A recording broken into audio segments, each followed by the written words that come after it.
Hello, I got your question. You said number 34 on the practice exam final. And your question's about this p-value here.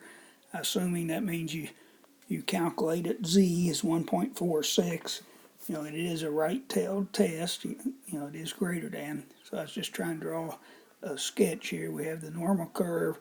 I'm thinking you found a z, the standardized test statistic z, which is 1.46.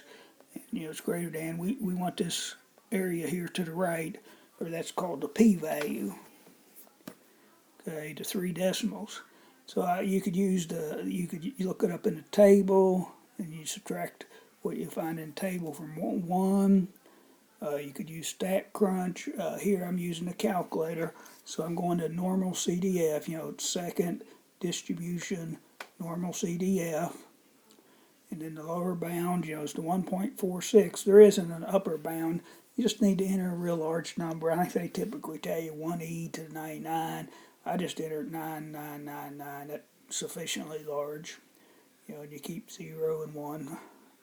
Just paste it and hit calculate, and it'll give you that 0.072 with the calculator. Hope that helps.